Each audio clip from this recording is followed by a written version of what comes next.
What's up?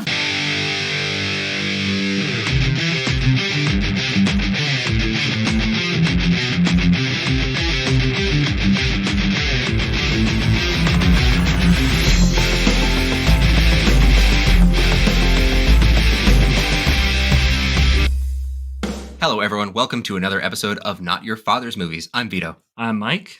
I'm Dan. And I'm Jesse, and we are the Dad Fathers coming at you with some deserty energy. Desolate, hot energy. The sun's just beating down on us. We're in a desert of palms. It's the worst. Yeah. I hate just a bunch of old people around. Yeah. That's not why it's bad. They just happen to be there, Jesse. They're out there playing golf. Because, of course, we're referencing the fact that today we are finishing up our time loop romance series. I don't know if we're calling it that, but I'm calling it that because they'll have that in common. But it's the final one. We have done Groundhog Day. We have done About Time. We have done Edge of Tomorrow, a.k.a. Live, Die, Repeat. And now we're coming at you with our final one from 2020, Palm Springs. This is kind of an interesting one for us to pick. I think it makes sense logically if you were to make like a list of time loops through the years, because that's kind of how we did this. But it's interesting for us because this is like our first R-rated comedy. Yeah. That's pretty wild. Well, didn't we do Planes, Trains, and Automobiles? That's barely R-rated. It is R-rated, though. It is, but it's not what I mean when I say that. You know what I mean? What Vito wants is raunch. Raunchy. And this movie is. So we're kind of doing it because it is, I think in a lot of ways, we'll get into it in the episode. I think it's a direct answer to Groundhog Day. I think that it's doing some interesting stuff. It's doing some familiar stuff. And we'll figure out kind of why we're doing it as we discuss it. But before we get into everything that we're doing, Michael. Oh, hey, Jesse. What's up? that was a bad one. That was pretty throaty. That was very throaty. Good to have you back, Mike. It's good to be back. This weekend we watched Kung Fu Panda off of Mike's recommendation. Awesome. It was great. It was a great time. I pitched it to my kids very specifically, though. I said this was going to be about a panda, and he fights, and sometimes he fights with his belly. Because I distinctly remember that happening in this movie, and they were laughing so hard at the thought of this panda fighting with his belly that they were disappointed by the lack of belly fighting in the movie. But it's like the deciding moment when he uses his belly and there's like the sonic boom that happens. Yeah, it was great. But like when it happened, I pointed it out and my daughter was like, wait, what? And she like was drawing or something at the time. I was like, oh, you missed it. You missed the pitch. You missed why we're watching the movie for that scene. That was it. So it's a tragedy. My son loved it. Yeah, my son loved it. She didn't. So that's what we watched as a family. It turned out well. And then, like me and my wife, we are in the middle of watching Drive My Car, which is a 3-hour movie. So we just said, all right, we're going to watch an hour and a half of it one night. And I mean, for your sanity, it makes sense. It is slow. The opening like credits, where they start going over, the opening credits.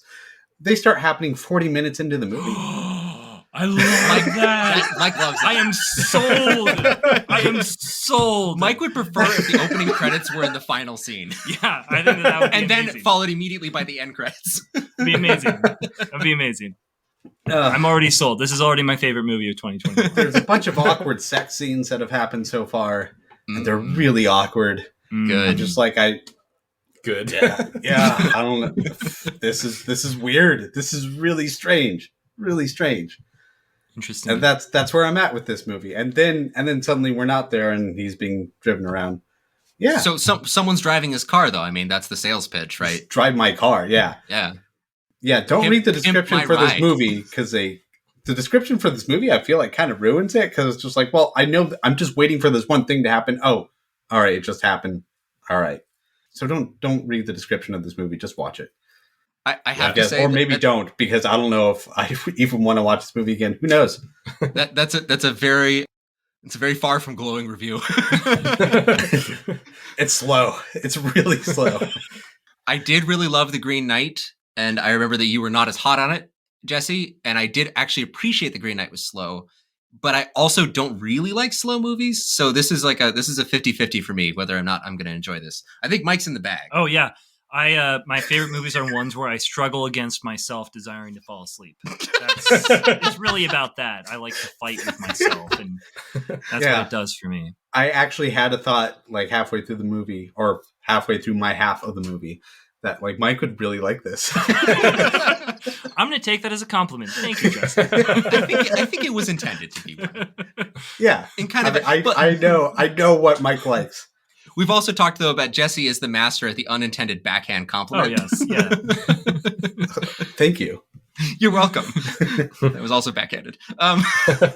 Well, I appreciate you gave it the old college try. I can't wait to also give it the old college try. And when we do our Oscars episode, we'll have to all weigh in kind of on what we feel about the Best Picture nominees. Because, spoiler, not that hot. So far. Yeah. It's starting to feel like a chore. Jesse, is anything else up from the week? No, Okay. We've been very quiet movie-wise. So yeah, that was it. All right. Well, then in that case, hey, Dan, what's up? 8.0, I think, on that one. No, it's funny. We just watched Kung Fu Panda 2 nights ago. Oh my gosh. Nice. I think we've all finally watched Kung Fu Panda with our kids, which is monumental. Yeah, and very similar. Like, my son loved it. He couldn't get enough of, all the fight scenes. And honestly, I couldn't get enough of the fight scenes. Like, they are legitimately well choreographed. And then, of course, during the scary parts, my daughter comes running over and, lays next to me because she's scared. And that's also a win in my book. But so far, no nightmares or anything. So I think they're fine. I think they handled it. And then other than that, I've been doing the Oscars list. I've been trying to get caught up on the best pictures and all that. I recently watched The Lost Daughter. Ooh, yeah. I had a tough time with it. I think because I felt like none of the characters were very redemptive, or I didn't feel like any of them maybe became better by the end of the movie, or I felt like in some ways you just grew to hate them more throughout the movie. And it definitely was like very well acted, incredibly acted, well written. There were a lot of things in it that I really loved. The set pieces were great. The characters, I think I really struggled with because none of them were, good, I guess, in general. Like, people that I want to,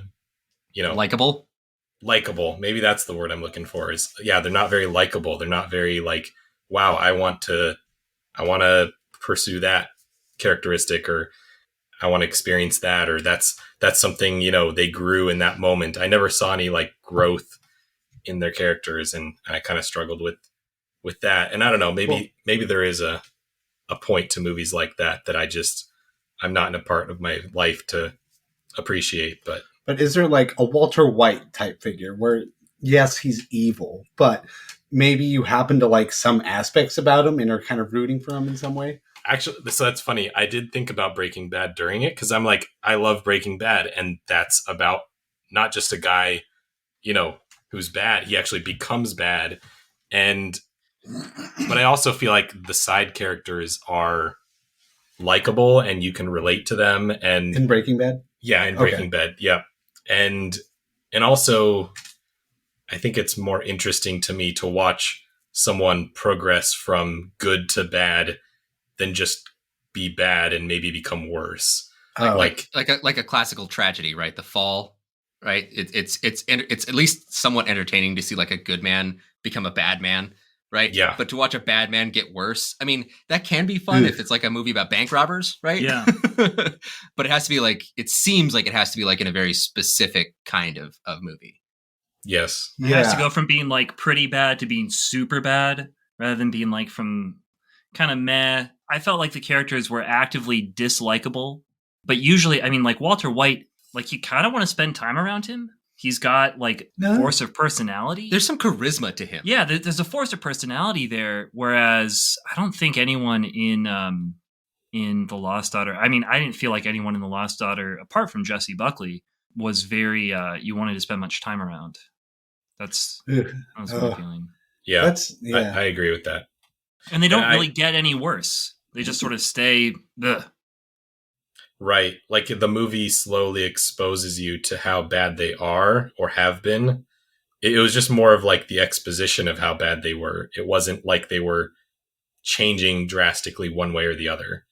Okay. And so maybe that was it too, of like, I didn't see a character. Yeah, it wasn't a character arc. It was more like the audience's arc of realizing how they're really terrible mothers. And that was difficult for me to appreciate. Yeah, I think when I watch a movie, I want to watch a movie of characters that I like, that are there, that I want to be around in some way.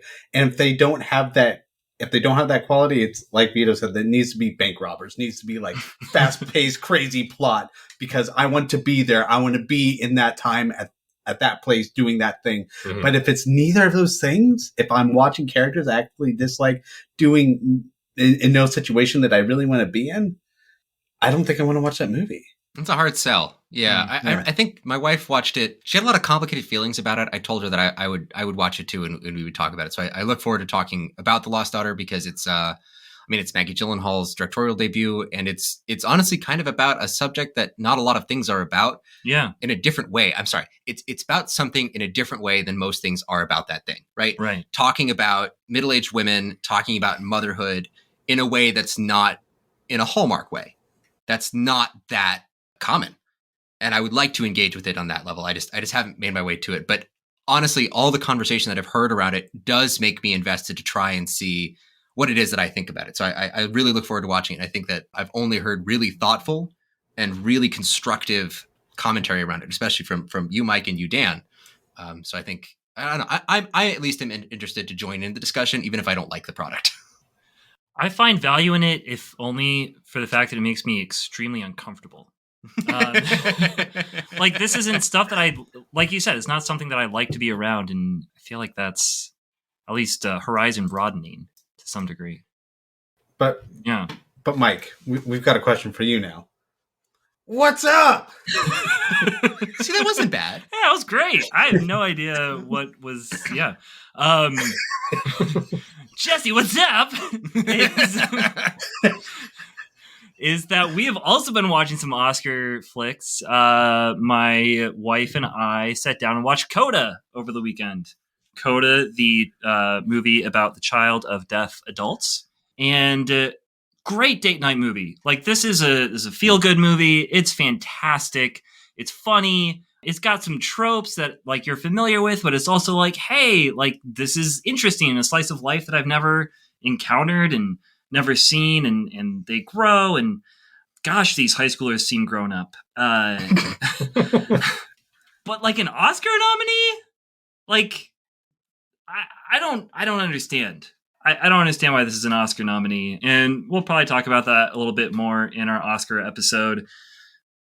But yeah, I mean, it was fun. My wife and I enjoyed it a good amount. Yeah, that's what we've done over this last week. I don't think I watched anything with my kids this week. I'm trying to think if Coda should be an Oscar nominee, and I am in no way an authority on Oscar nominees, but it seems like if there's a base of people that kind of like the movie, and it seems like Coda has that. I've heard it has that in spades. People are really turning out in very strong support of Coda, especially recently. Yeah, and if it's that plus something that has like a strong emotional that people have a strong emotional reaction to, I feel like that's usually an Oscar kind of movie. I think you were more referencing sort of, at least when we were discussing, the qualitative nature of the movie, not so much the subject matter. Yeah. It was. I mean, I guess I just found it kind of cheesy, and like I mean, I don't know. I don't really want to like drag Coda through the mud. Like, it's a beautiful movie about a kid growing up and about deaf people, and they have 3 deaf actors. But like, okay, this is a remake of a movie of an international film from a few years ago, a French film that is basically the same story, and it's just really weird to me. It's weird to me on a lot of levels that this is nominated, because it feels kind of like an Oscar or like a Hallmark movie, and it feels like it's not really believable in the end. I think, like, I don't know. Yeah. I don't want to rake it through the mud. Sometimes Oscar nominations feel, and this is the pessimist in me speaking, but sometimes they feel like it's the powers that be saying, we want more movies like this made. And in that sense, I do agree. Like, I really like how unique it is. It is portraying a slice of life that we never get to see, or I never even thought about before, to be honest, before watching this movie. And so I did appreciate a lot of things about it. And my wife and I really liked it a lot. But I do agree with you as far as like generally production value.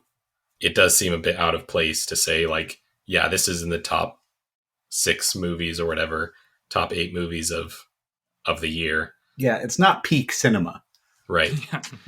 I guess I'm just holding a grudge because my favorites are not in here. Come on. No, come on. No French Dispatch. No French Dispatch at all. But yet Nightmare Alley is here, you know, and I'm kind of like, what are you doing here? Like, No Last Duel. Yeah. Yeah. You know? No Green Knight anywhere. No Green Knight. Anywhere. Like, come on. What's up with this? Yeah. I'm just Better. upset for my Guess what? my favorites. This is what the Oscars are like. Every year, this is what they're like. You didn't choose my favorites. What's wrong with you? What's up? Very good. No, I actually kind of wanted to go last because I wanted to share something that was not movie related because due to circumstances with my job, it's been difficult to be able to watch stuff and it's been very frustrating for me. But there has been something that I've been talking with. So recently I was passed over for a very big promotion at work that I've been working towards for a long time. It was very depressing to receive that news. They went another direction with someone who was more experienced and skilled, apparently, than I am. I understand that business concerns are what they are, but I had been waiting for this and had been promised it for quite some time. And it was very shattering to be denied it, to be passed over. And it so happened, like the day after this happened, I saw on Twitter that there was a podcast that was trending called Dead Eyes. And it's described as an actor named Connor Ratliff, who was fired by Tom Hanks in a small role in the TV miniseries Band of Brothers in 2000. He was fired because he was described as having dead eyes. Now, this is remarkable for a couple reasons I'll break down very quickly. Usually when someone is let go from a creative project like that, as I've heard from many people because I've been listening to this podcast, you will not be told why. You will just be told you are not a good fit. And that's fair. Like the director wants somebody, you don't look like that person, or you can't do what the director wants you to do. It's totally fair. There's no personal judgment on you. You're just not what they're looking for. What happened to this guy was it was a tiny role, like 3 lines, 1 episode, 1 scene. And he was hired. Then he was told, oh, no, I'm sorry. You are fired now because you have dead eyes, the casting director told him. And he was like, that's really disheartening. You gave me the money. Like, I have the job. And so the casting agency freaked out and they said, okay, well, you need to come read for Tom Hanks. So he goes in, he does the scene, his 3 little lines. It's like one character, he got to come in and give coffee. And he says like, yes, sir. Of course, sir. I'll get the coffee, sir. It's like, it's that small. And he does it. And Tom Hanks is there. And Tom Hanks is like, great. You know, wish there was more than that. It was a really tiny scene. He walked out, still fired. And it broke him. It broke him for a really long time that he didn't get this because this would have broken his career wide open. You know, you're in Band of Brothers. Everyone that's been in Band of Brothers has succeeded really intensely. Almost every male lead actor that we know of that's working today had a hand in Band of Brothers. Yeah. Tom Hardy had a hand in Band of Brothers. Okay. And so he left acting for a really long time. You know, he was a comedian and he went out and worked at a bookstore for a really long time. And then he got this idea. What if I started the podcast? What if I started he knows all sorts of Hollywood people, comedians. And he's like, what if I just get people on and talk to them about how they got fired and I tell my story? This has gone on for 3 seasons and it has concluded. His series has concluded with him having an hour-and-a-half conversation with Tom Hanks about why Tom Hanks fired him. But cool. This podcast has been on since 2020. It's gone on 3 seasons. He's had everyone from Seth Rogen on. He's had Janet from The Good Place on. He's had tons of people like Ron Livingston to come on and talk about it. And they're all like, you have the hardest firing story I've ever heard. That is devastating. Seth Rogen's like, that would kill me. And Seth Rogen was also denied a part on Band of Brothers. He was passed over as well. But imagine if Seth Rogen was on Band of Brothers. They actually do a reading of the scene that Seth Rogen and Ron Livingston is the main guy from Office Space, just so you know. Who got a part. Who was in it, yeah. they all did the scene together over Zoom and acted it out. They all sound great. But the thing that's so engaging about the show is it's a reflection on the ties between personal and professional life, how much that means to you. The episode I just listened to is called Piss Siblings, and he has Tony Hale on, Buster, who he's really good friends with. And Buster said something I thought was revelatory. He said, investing in your career before investing in your community is the number one reason why most people fail. He's like, stop pushing other people aside to get ahead, because you will find yourself alone. You need to practice contentment where you're at, because once you get what you want, if you're not used to being content, you'll never be content. Invest in the people around you in your community who will bolster you up, who will comfort you, who you will comfort. We are not meant to live in isolation. And that was really amazing to me, because I do this thing with you guys every week, which is just about that. It's just about investing it in my community. And I really took it to heart. And this podcast has meant a lot to me. And it's stupid on the face of it. And the guy knows it's stupid. He's very self-reflective. But it's still a really engaging time, especially like for me now personally, where I'm at, to hear about how he got passed over for something that would have kind of made his professional career. And I'm kind of in the same boat, but he's looking back on it from 20 years in the future. And I'm doing it right now. And I get to learn sort of the steps that he took. It's great. It's called Dead Eyes, and you can find it anywhere you find podcasts. And that's what I've been, quote unquote, watching. That's been what's up with me. That sounds fantastic. Cool. Real quick, because I really want to Google this guy and look at his eyes. What is the guy's name? Connor Ratliff. Just Google Dead Eyes podcast and he'll come up, because he's got kind of a difficult name. Oh. Also, he asks every single guest, "Do I have dead eyes?" They say yes. No.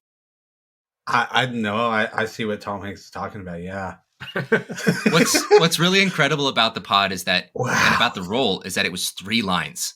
It was 1 episode, 1 scene, and he got recast.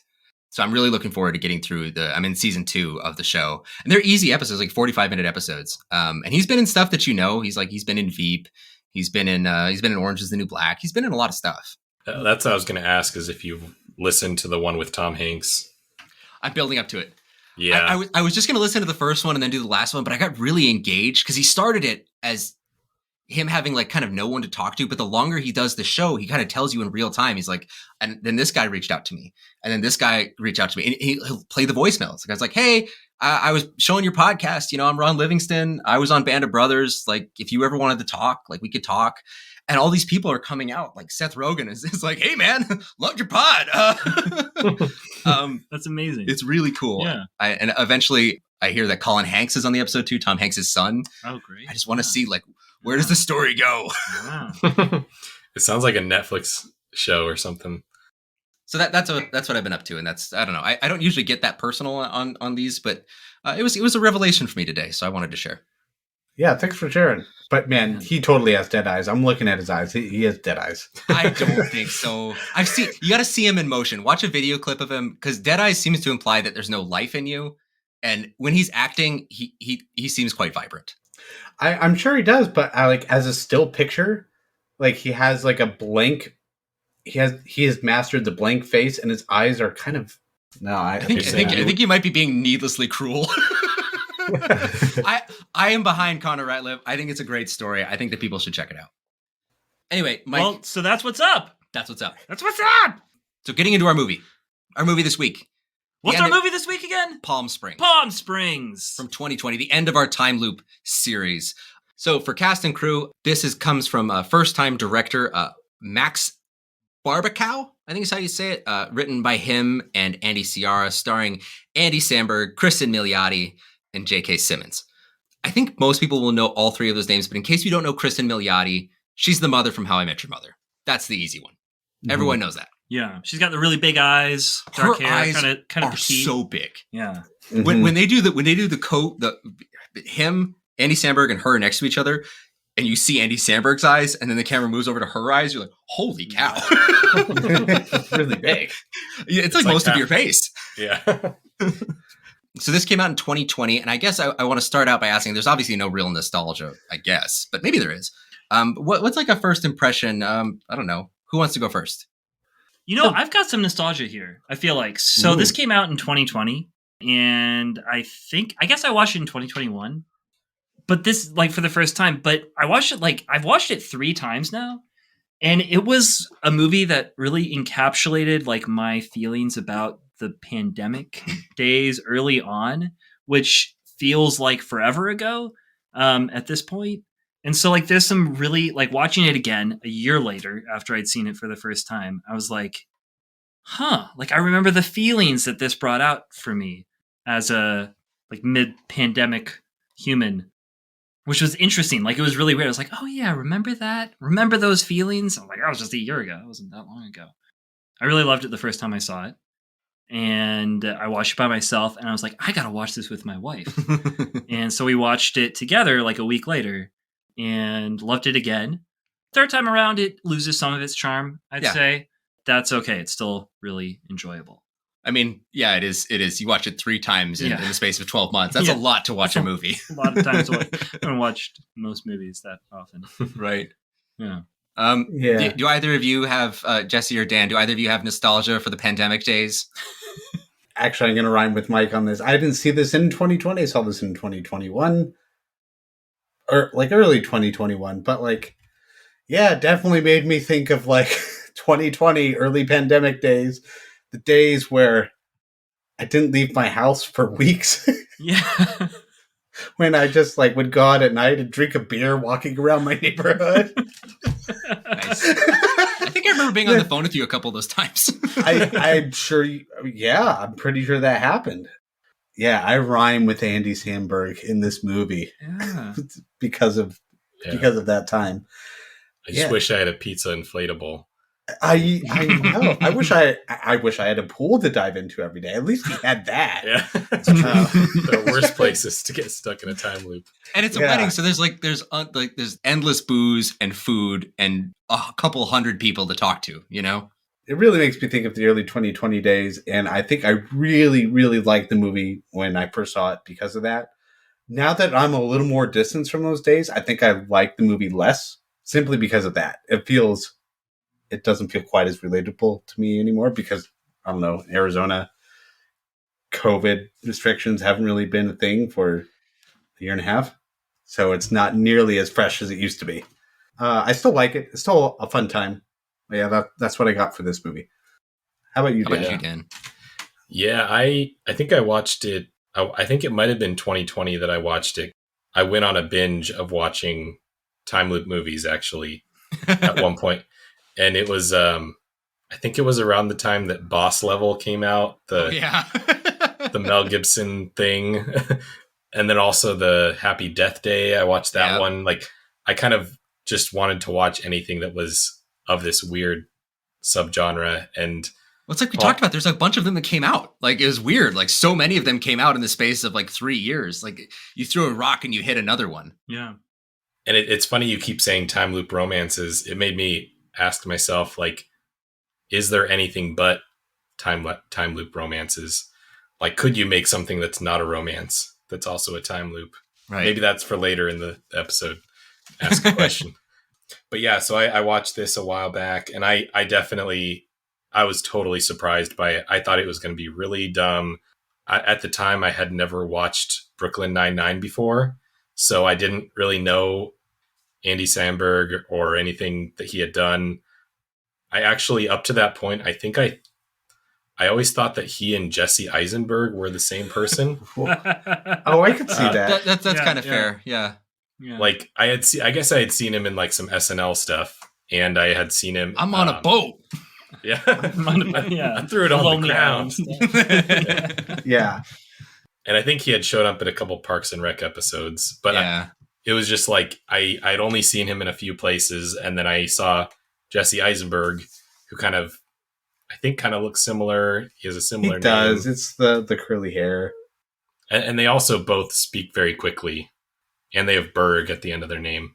Yeah. So there's a lot of similarities. Yeah, it's just endless. So yeah, both that funny was looking. They're always in comedic roles, but so that's my nostalgia, I guess. What about you, Vito? It's actually a little bit closer to yours. I saw it when it came out. So I never got the pandemic experience that everyone else did. So you guys all know this, but I classified as an essential worker. So I never got the lockdown. I never got the stuck in my house. I had to go out every day and work across the county. and it sucked. It was really bad. It was scary in those early days. And so everyone was talking about being at home all the time. And the only way I could really relate is that I didn't get to see any of my friends, but I still had to go to work. Like nothing changed except my life got worse. This movie was kind of like a balm kind of in the middle of that starting really, because this came out really close to the beginning of the pandemic. And it was really nice to be able to see a comedy from this, the quote unquote safety of my house to kind of not feel so alone.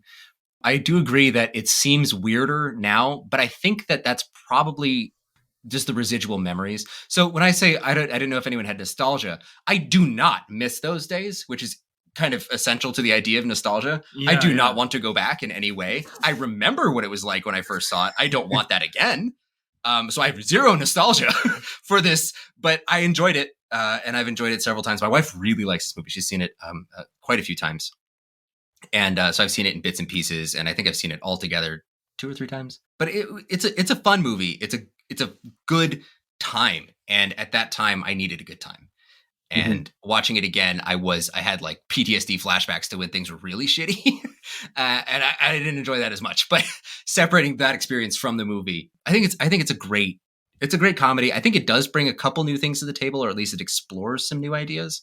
It begins to. And maybe we can get into that. But I do have to say, I will never show this to my children. This is not for them. This is a for me movie. This is a for me and my wife only movie. If they mention they've seen it, I will greet them with oh yeah, that's funny. And I will not engage in it in any further capacity. This movie is raunchy. It is R-rated, and it's quite crude. And that's why I like it. But also I don't want to share those things with my kids. Not in this way. What about like they're 25 and they reach out to you and they're like, hey dad, like I need a funny movie to watch. They'll find it if they want to find it. If my kid asks me for a funny movie, the first thing that comes to mind is not Palm Springs. Right. And that's no shade on Palm Springs, but that's not what's springing to mind. Now, if they said specifically, Dad, is there a movie that came out between 2020 and 2022 that was sort of like a lighthearted R-rated comedy involving 2 people who fall in love across a time loop? Then that one may spring to mind. But I might just say, I don't know, maybe you should Google your query. I don't really feel like I want to engage with my kids regards to this. But similarly, like The Hangover, even like Forgetting Sarah Marshall, which I love a lot. That's kind of like a me movie. Yeah, that's how I feel. How do you feel, Mike? You show this to your kids? When? I'm not going to show 12, this to my 13? kids. No. Nope. If they encounter it, I'm great. Yeah. happy for them, but I don't really want to talk to them about Palm Springs. Like it's, I really love this movie in a lot of ways. And I don't know if this is going to be something that people like. This seems very much for like millennials who are 30-ish. I don't know who's going to relate to this movie. Like, I don't know if our kids are going to.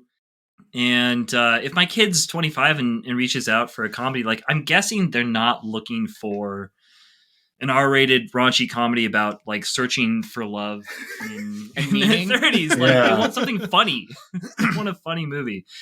So I don't know what I'd say. I don't know. Have they watched Kung Fu Panda? Have they watched Life of Brian yet? Like, yeah. I'll be like Monty Python. Come on, like one of the classics. But I do love it though. Yeah. Like that doesn't diminish my love for it. Just because I don't want to show it to my kids. Just because it's very adult themed. Yeah. Yeah, I think it's I'm basically the same way. I'm never going to say, hey, you guys should really watch this movie. The only way I'm going to talk about this movie with my kids is if they reach out to me and like, I saw this movie, Dad, in Palm Springs. It seems like it was up your alley. I can't believe you've never seen it because you've never mentioned this movie. I'll be like, oh, you know what? I have seen that a couple times. It's pretty funny. Remember that scene with the cake and the bomb? Yeah, that was great. I would like to forward you to the hour-and-a-half podcast I did with my buddies when you were 5. Yeah, in that specific scenario, this will come up in conversation. Otherwise, no, it's never going to come up. It's a nah for me, dog. What about you, Dan? I totally feel the same way. I'm just trying to think of, there's a lot of movies that fall into this, like immediately, like the Deadpool movies came to mind, or I will similarly be mum. Yeah, and like irks me that that's the case. Like even movies like Cabin in the Woods or something where there's adult content, but it's also such a great movie. And it's like, at what point would it even come up that I'd say, yeah, like you should watch Cabin in the Woods or you should watch. Well, it's like when you're talking about that, like I hear Deadpool and then I hear Cabin in the Woods, which I think is actually like a pretty elevated, pretty clever horror movie, kind of like Scream, where it's horror, it's horrifying, it's kind of scary, but it's actually kind of more about horror movies, and in that way, there's some sort of like intellectual exercise you could do. I could totally see watching Cabin in the Woods with my adult child and having a really fun time because there's something else to it, right? I'm sorry, I didn't want to cut you off, but I just wanted to say that is that I feel like I would be pro Cabin in the Woods for adult kids. Adult kid wants to watch Deadpool with me. I'm sorry, I'm not your bro. Like, you should find a bro to watch that with. Yeah. And maybe that's it, is that there are movies that they're not made for parent kid audiences. And that's okay. Maybe that's just the way the universe is, and that's okay. So maybe that's what I'm struggling with. But yeah, I don't think I would ever recommend this to my kids, even 25-year-old kid. So I'm probably in the same boat. I don't know. This is something I have to still wrestle with in my mind of like, is there any context that I would, maybe if I was like, hey, you should watch all the Groundhog Day movies. There's also this raunchy one. It's kind of raunchy. I could see that. Yeah. I could see. Yeah. But I don't know when I would give that list or how that could possibly come on. Yeah. It kind of sucks though, that most of the really funny movies that we've grown up with and like are not, I guess not most of them, but like raunchy ones that we think are really funny, we're not really going to show to our kids because that's kind of what it sounds like. I mean, there's a lot of funny movies that I will watch with my kids. There's a lot of them, but there's also a lot of them where, I mean, they're rated R for a reason. I don't feel the need to transgress necessarily and show them something that has a lot of objectively filthy content before they're ready for it. And I could see watching Bridesmaids with an adult daughter of mine. I could see enjoying Forgetting Sarah Marshall with an adult daughter of mine. But the thing is that there has to be some life experience. I don't know about that happens. Sarah Marshall. I'm not talking about your kids. There has to be some life experience there that you can rely on. You have to trust that they're an independent person that is growing on their own, right? But I mean, like, I don't know. Totally gonna do Holy Grail. Totally gonna do Airplane. These are things that, yeah. I just imagine like sitting down with my mom and being like, hey, do you want to watch a funny movie? Here's Palm Springs. That would go over like a lead balloon. That wouldn't work. And like, I feel like but your parents are different than you. That's they true. Are going to be to your kids. And I'm different. I'm going to be different from my kids. Yeah. And like, I don't think they're going to enjoy it if they watch it with me or hear about it through me in any way too. Like, this is just, I feel like the movie is about like peers.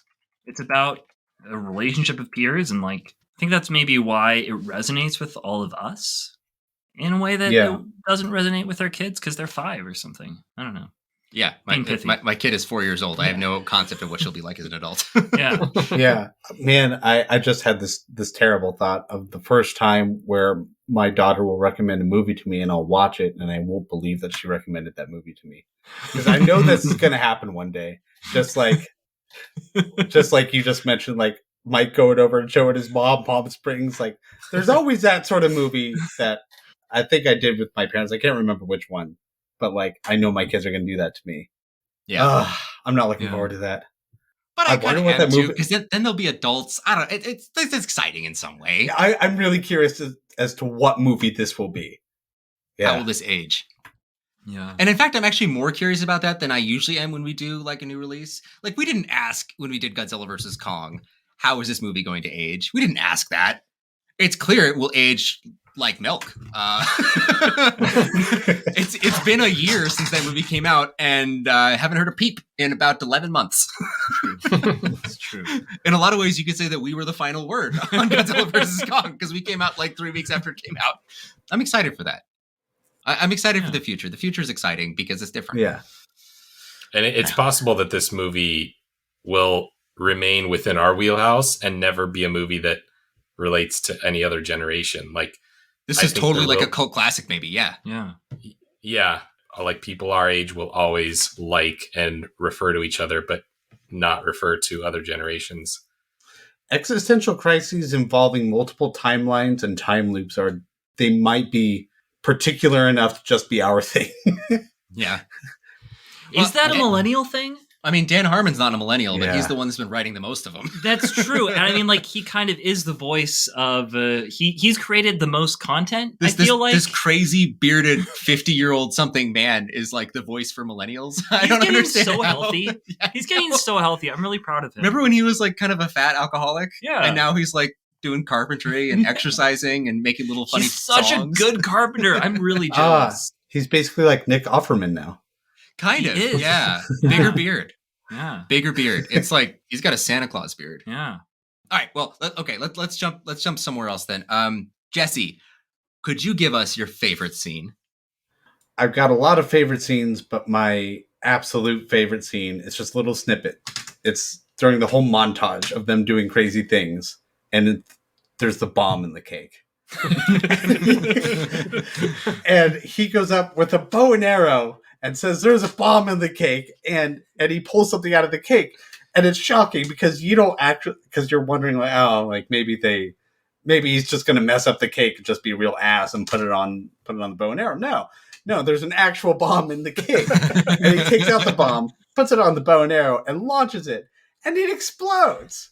Like, this isn't a fake bomb. This is a real bomb that he placed in the cake that is about to explode, and it goes off, and then Kristen Milioti comes out, and she has an eye patch and a hook, and a really cheesy villain accent, like, "I foiled me again," and in the middle of a wedding, it's so great. The whole situation is so strange, and it's definitely up there of things I would like to try if I was stuck in a time loop.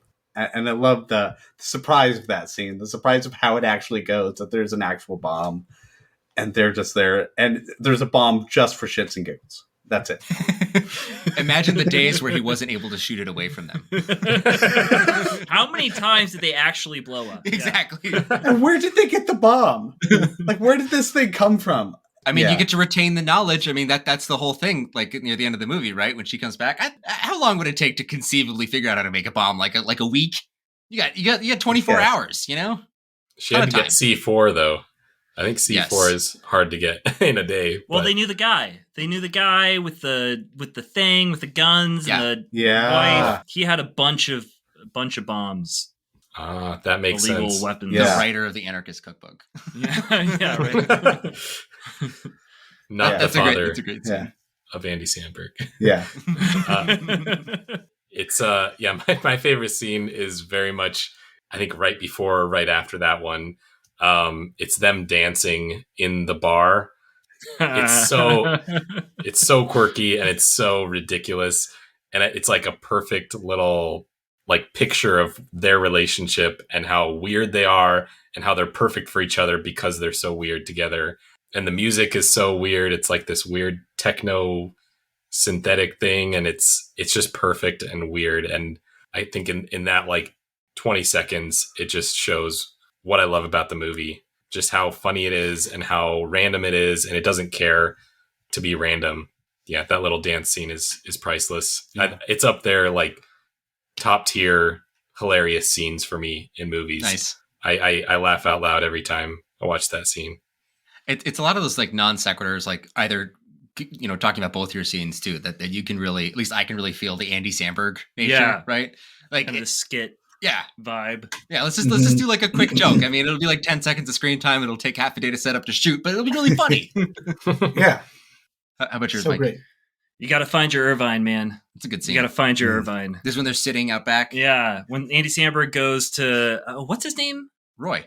Yeah, to Roy's house. He finally makes it out to Irvine, where Roy lives and wakes up every day, and it's like the most serious scene in the movie. Yeah.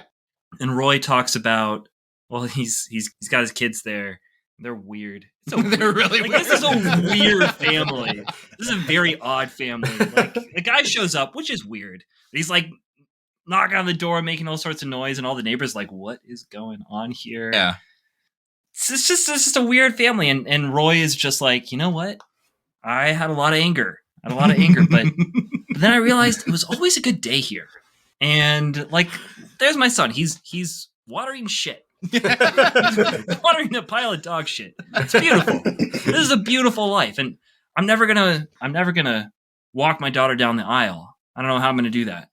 But man, isn't it wonderful that I get to see her? I was just like, it was beautiful. It was like this nugget of truth buried under this sort of hilariously awkward situation. And then just that line, you got to find your Irvine. Yeah. It's ridiculous and hilarious. Like, have you been to Irvine? Yeah. It's funny. It's funny that someone would call Irvine a paradise. I mean, a lot of people love Irvine. Irvine's a pretty nice place in some ways. A lot of people love Irvine. I am not one of them. It's like like corporate. You have to live there. I wouldn't want to live there. That's not like my dreams place, you know? No. Ventura is my dream place. That's a good town. Good for you. Yeah, it's a good town. So for those of us that are not from California, is it like a suburban? Yes, it's high class suburbia. So it's Orange County. Okay. And the OC. But like inland, there's a lot of like really large houses and developments. Lawns. Yeah. I don't know. It's very clean. It's not Bel Air, but it's very nice. Yeah. Like Right. Roy coming in with his hat to the wedding is like that's classic Irvine to me. Yeah, it's a little like what does he say about the hat? Like he's like, "Do you like it?" And Samuel's like, "Oh yeah." It's like, "Of course you do. Of course you do." Actually, it's funny. My favorite scene is also involving Roy because J.K. Simmons is a national treasure. Oh yes, and he does not deserve to be Oscar nominated for his role in Being in the Ricardos. But I'm happy he is Oscar nominated, just not for that movie. But my favorite moment is the one that I laughed the hardest at every single time, and it's when the first time that we see Andy Samberg and Kristen Milioti, right? They go out to the desert, they're making out, things are getting hot and heavy. And then Andy Samberg gets shot with an arrow. Out of nowhere. And Kristen Milioti says, "The f***?" And Andy Samberg just says, "You're a sick f***, Roy." I thought I smelled you. I thought I smelled you. And then J.K. Simmons is like, "Keep running, shitbird. I will always find you." Because I really did not watch like trailers for this movie. I tried to watch it as cold as I could. And I knew there was a time loop somewhere in here, but it's so shocking the first time that you see it. At least it was for me, that I also didn't know. I was on Kristen Milioti's side. I was like, what the f*** is going on? What is happening? And I love that she continues to scream in the background. That is such a great reveal because all the clues are there. He says today and tomorrow are the same, and he's at the wedding in a Hawaiian shirt, drinking a beer during the ceremony, and you're just like, all right, great speech. Maybe this is just a quirky guy who is in a Hawaiian shirt when everybody else is in suits. And then he's like doing the dance, and he knows he's like taking drinks from people's hands and putting them back without breaking eye contact, and like shoving a chair under somebody who's just about to fall over backwards and stuff. So like it's there, like you know that guy had to rehearse that like 1,000 times in order to get it right. Mm-hmm. Yeah, you don't see the arrow coming. And just that line, "You're a sick f***, Roy." It's just really funny. It's really good. The way he says it too, like he's almost not fazed by the fact that he's been shot with an arrow, because it's revealed later he has died in much worse ways. He got burned in a swimming pool of gas. Like, oh my gosh, that montage was amazing. Yeah. We don't need a suicide montage. We needed a murder montage. But then there's that was just genius. Like they put someone else in there. Put someone else in the time loop who hates the main guy. Yes. There you go. You have an immortal enemy and you have an immortal love. And now in this like cool kind of push-pull circumstance, now we're creating real drama that's not just internal, even though there is also internal struggle. I think that the layering of drama is also what gives some of the bigger laughs in the movie too, because you feel like you know these people so much better. Whereas like in Groundhog Day, we like Rita. We don't really get to know Rita beyond her accidental attributes. We get to know Phil, but Phil's really the only person we get to know. And in here, I really feel like I know these three leads pretty well by the end of the movie. And I think that's a big strength of it is by opening up the time loop, we get to explore more people. Even with Edge of Tomorrow, I don't really feel like I knew that Rita that well either. No, yeah.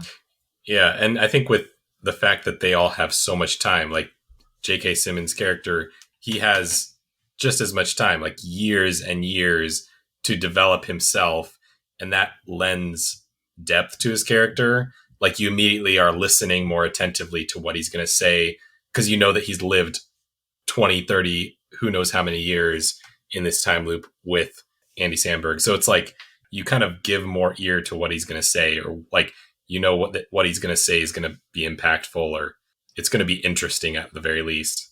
And I like that about this one is, you have more characters with more perspectives on getting stuck in a time loop. And I think that's kind of unique about this. Yeah, because I was trying to think, like, what is this movie? You know, Mike, this is a question that you had, is sort of what this movie adds to the genre. And so I don't think it's alone in adding people to the loop. For instance, Happy Death Day and Happy Death Day to You, we switch characters in the sequel to go to someone who's very tangential in the first movie, and we make him do the time loop stuff. It's basically like if Edge of Tomorrow was 2 movies, right? But what's interesting is that I'm having a really hard time thinking about a movie beyond like Primer that had 2 characters at least that are undergoing the time loop together. And Primer, of course, is like doing something way different than this. And it feels unique in that way. The one that does have the map of tiny perfect things. Yeah. Is that 2? Is 2. And that's spoilers for that movie, because it is a reveal like a third of the way in that there's a second person stuck in the loop. And it's also like a romance. They, you know, of course it is. Yeah. Like, they are the 2 stuck in the time loop. Of course, they're going to like grow and develop and get in arguments and everything. But now that I'm hearing it, I think maybe 3. 3 is something that we haven't seen before, and that's also really cool. And now that I'm thinking about it, I'm kind of shocked that there aren't more. You know what? No, this has happened before. Back to the Future, which is loosely a time loop movie. Back to the Future Part 2 has it's Doc and Marty, and there's Biff. I think that's a time travel movie. I don't think I would call a time loop movie a time travel movie. Those are very different things. Like, they create a loop, but I wouldn't call The Terminator a time loop movie. It creates a loop in it, but I wouldn't call it that, you know? Yeah, but in the second one, they're going back to the thing that they've already done before. They're repeating. It's looping. So in that case, Harry Potter and the Prisoner of Azkaban is a time loop movie? Actually, yes. Yes. It is an accidental. I don't care. No. This is unique. Then? Like the fact this is a small movie that has 3 characters in it, right? Yeah. And everyone else is like an NPC. Yeah. And I think that is what's unique about this one, as opposed to maybe Back to the Future. Back to the Future is like huge in scale, even though it's focused on a few people. Like, this is a bottle episode. Like, wait, Mike, how do you feel about bottle episodes? I love bottle episodes. I think bottle episodes is your new seminal. I feel like bottle episodes are seminal to who I am as a person. You see, and now you're incepting. Now you're time looping. There we go. I'm the Time Lord.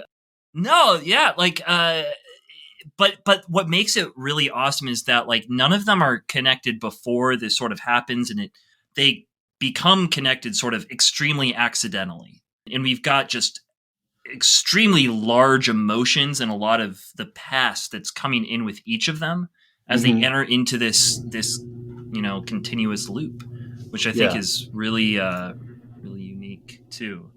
Because, like, when we do have like whatever sort of timey-wimey movie, it's usually people who are like closely connected who go into that loop, it seems like, or go into that timey-wimey stuff. But here, there's none. Yeah, and here I think that enables us to make something that's like, so it's unique because we've got these 3 separate characters who have this background. What makes it very unique is the fact that each of the characters are real in a way that I don't think, like Groundhog Day, the only real character is Phil. He is a god. He is a god, and the movie's about Phil and about his growth as a human. This one is about the growth of 3 separate individuals as a human, sort of through each other, but also sort of apart from one another, which I think is really fascinating. It's unique here. It's unique in general. It's not very often I feel like you have a movie where people sort of like, they encounter each other and like, oh shit, and then they sort of come apart and sort of process what they went through. But that is actually kind of a rom-com staple. Yeah. Right? Is that there is always the moment where the breakup occurs. But the difference here is that it's not just a romantic breakup, it's an everything breakup. The enemy has stopped hunting Andy Samberg, and he's like, where'd he go? Like, I am used to getting tortured on the daily. Yeah. And I think that's kind of what elevates it a little bit. Yeah. Yeah, it's not just they fell out of love and then there's a climactic scene where they get back together. Yeah. But also, any one of these individuals normally have their own movie associated with them in other time loop movies. Like Roy he's basically Phil. Like his arc is very similar to Phil's. Like he learns to live in this present moment and learns to appreciate this day. This day is great. And before he had wanted to escape the day and go to the wedding, right? But now he's there and do coke and get drunk, I'm assuming, at the wedding. But now he wants to be here with his kids. And that's his arc. And I love how Andy has a completely separate arc. He kind of wants to be stuck here a little bit. A little bit. I mean, he asks her to stay with him. Yeah. Yeah. In the loop. Yeah. Yeah. It's more comforting for him to be there than to, I don't know, continue on with who knows what. Can you imagine being in a time loop for so long you kind of forget you have a dog and a job and what that job was? Like, that's crazy. I don't think he ever did. I just think he... Oh, can we talk about that scene? When they talk about about the past and how the past is important. I mean, he like specifically says like he seems like he's remembering and it's like difficult for him. That's what I mean. Yeah, I think he's covering up. I think he doesn't want to.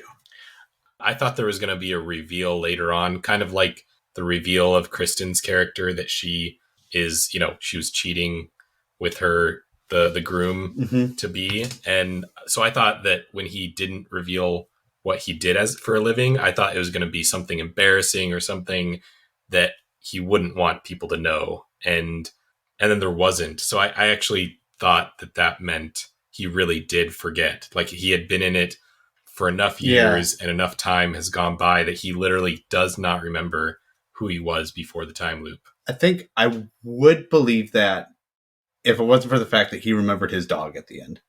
When the dog hadn't come up and he probably hadn't thought about him for... I'd sure as hell remember my dog before I remember my job, Like, really? I would remember my job for a really long time, but, I mean, my dog is... I don't know if I'll ever forget my first dog, like, ever. She was such a big deal to my life. Dogs are not quite people, but they're real close. At least that's how I've always had dogs. I love them. Like, if I was in a time loop for 30 years, 50 years, I would probably forget that I was an HVAC guy, that I did refrigeration. I would probably forget that. But my first dog... Never. I just got the impression that it was just too painful to remember what happened before.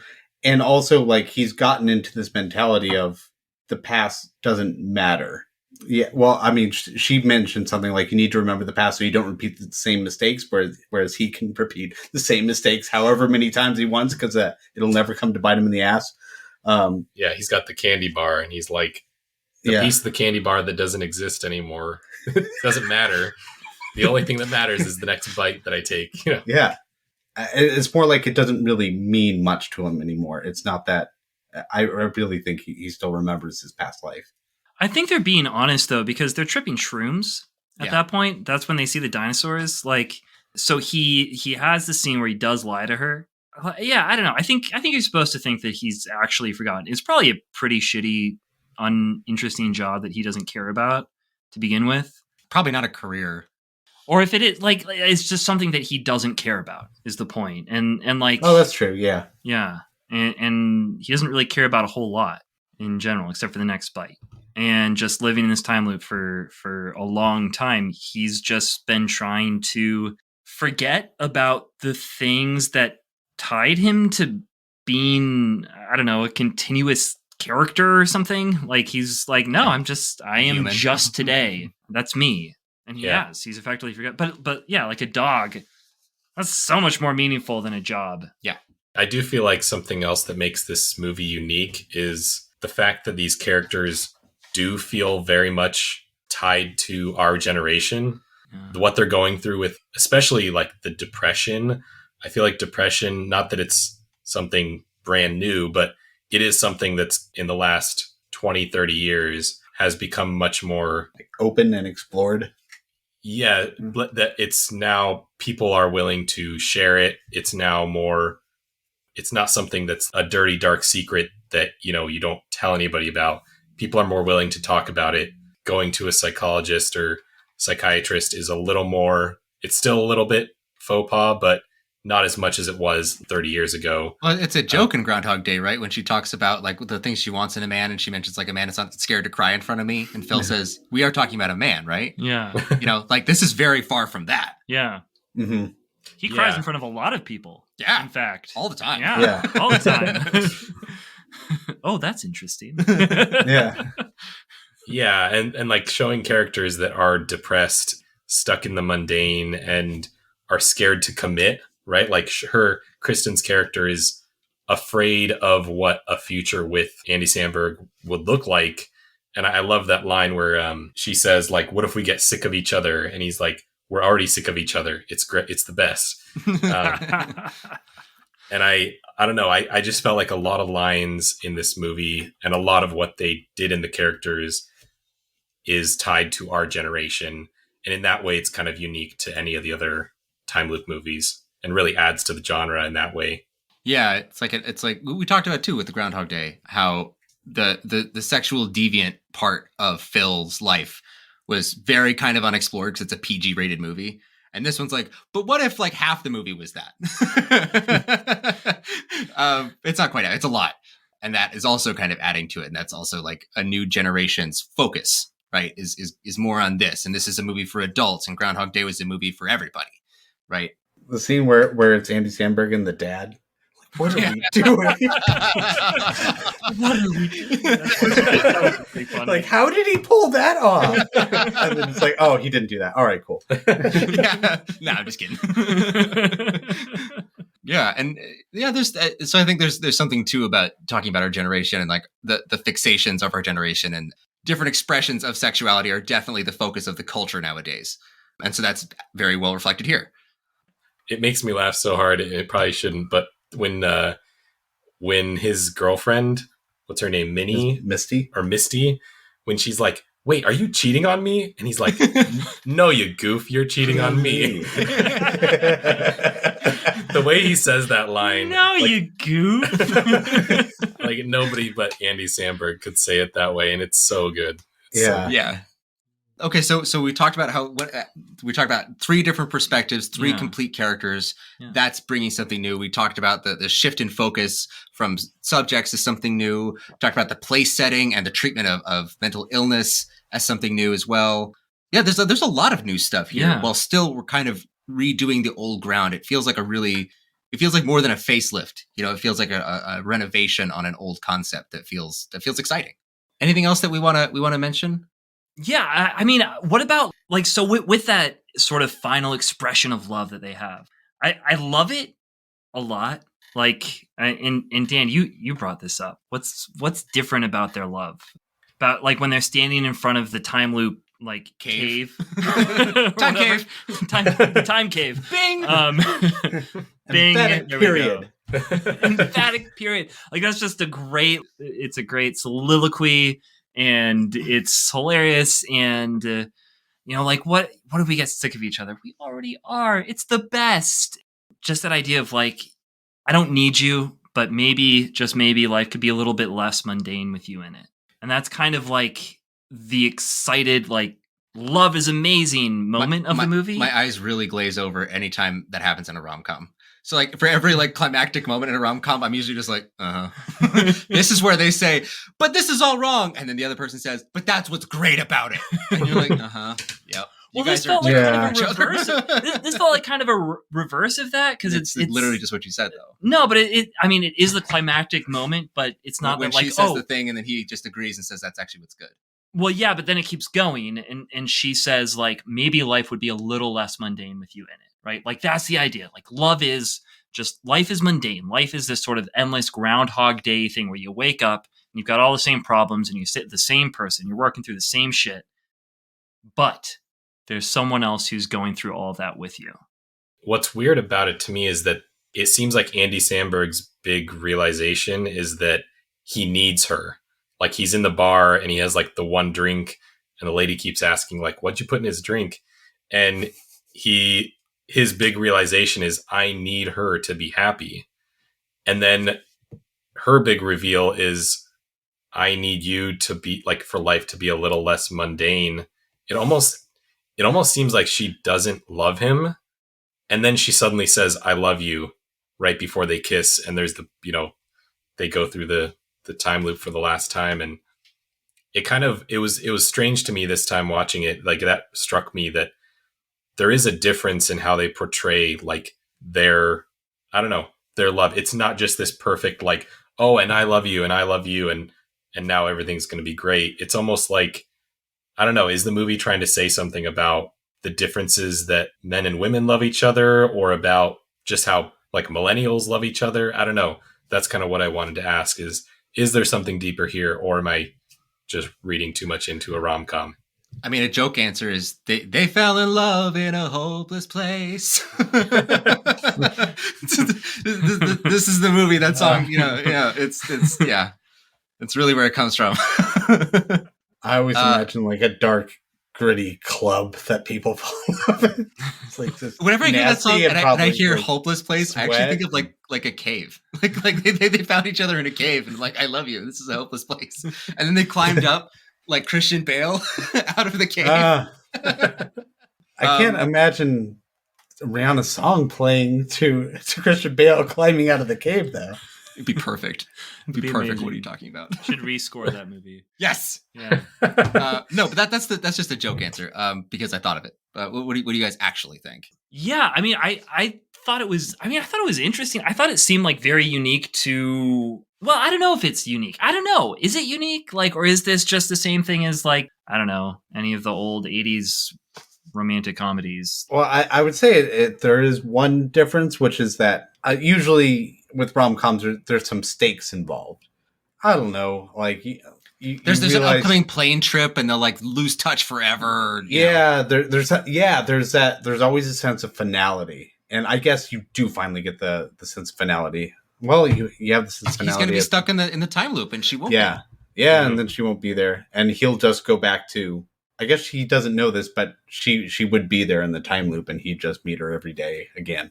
Oh, yeah, same shit, maybe, different day, right? Yeah. You know what? I'm just going to say it's just her difference. taking off on a plane. Yeah, probably. It feels different because they're standing holding C4 looking at a time cave. Yeah. Right? And that's I think the magic spell of the movie. Really is that's kind of what I was saying, is that it is a rom-com in its structure. It just feels different because it's crazy. Yeah. Because we're seeing murder and explosions and like all this other crazy stuff. And like there's numerous car wrecks.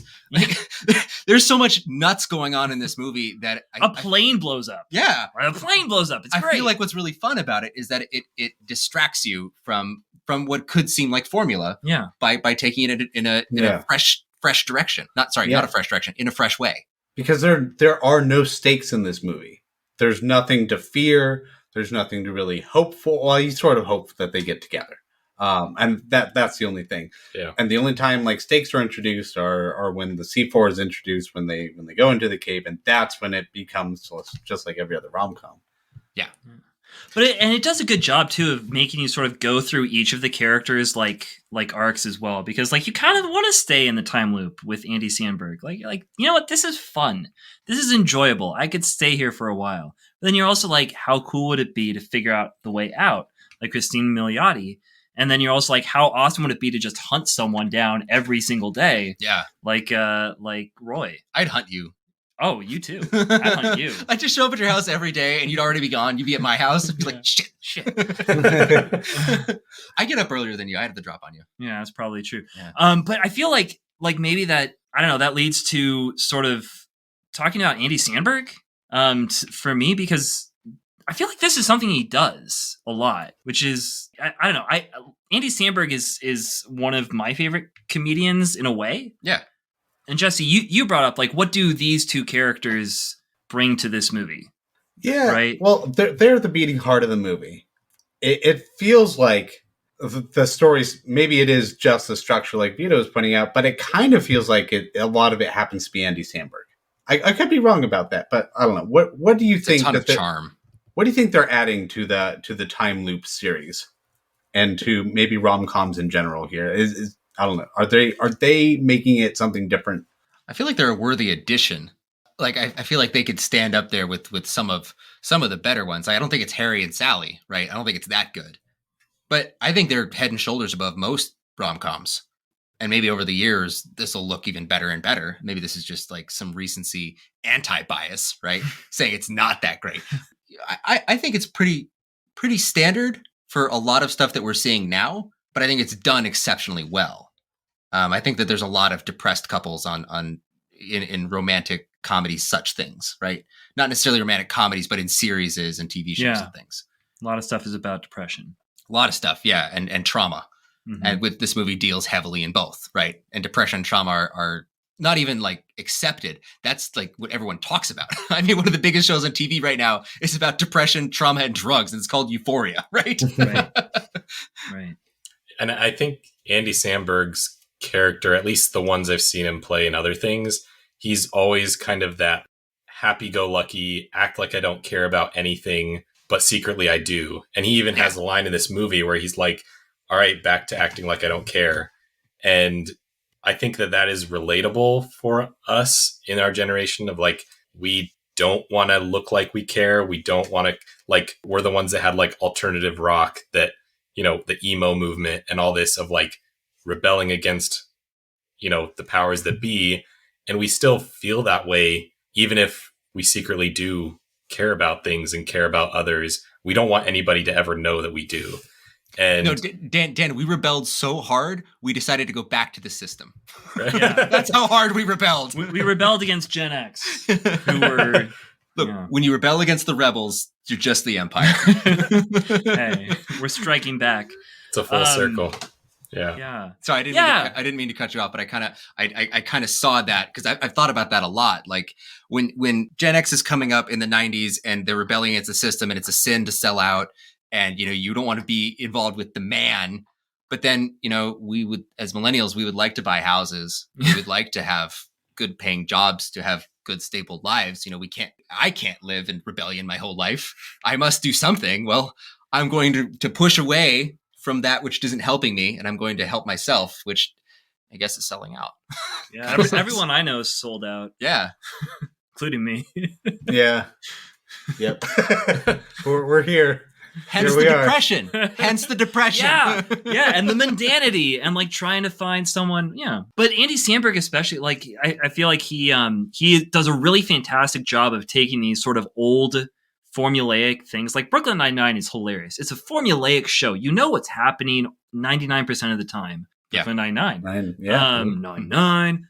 And it's fantastic, but it's hilarious every time. It is consistently funny because they're not trying to do more than what they're doing in a certain way, which is fresh, like weirdly, like that's fresh and refreshing.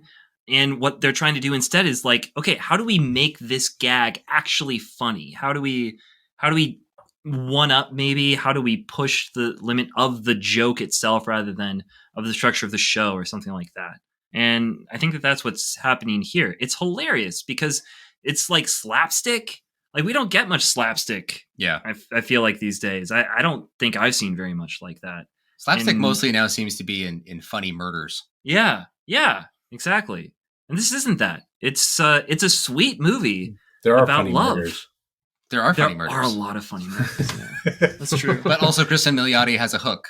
Yeah. Like, you know, it's goofy. It's goofy in a really sincere and cool way. But it's also cynical. But it's also everything, right? Yeah. And that's what's cool about it. Like Groundhog Day itself feels cynical. The movie's not cynical at all. Yeah. But sometimes Palm Springs feels a little cynical. And other times it's incredibly earnest and like hard on its sleeve and goofy and sweet. Yeah. And he strikes a great balance of all of these things. Andy Samberg can be disaffected or he can be the most caring person you know. You know? At the and turn as of an a hat, avatar, he's a great person to want to be to pretend you're like as well. Yes. Yeah. Is that what you've been doing?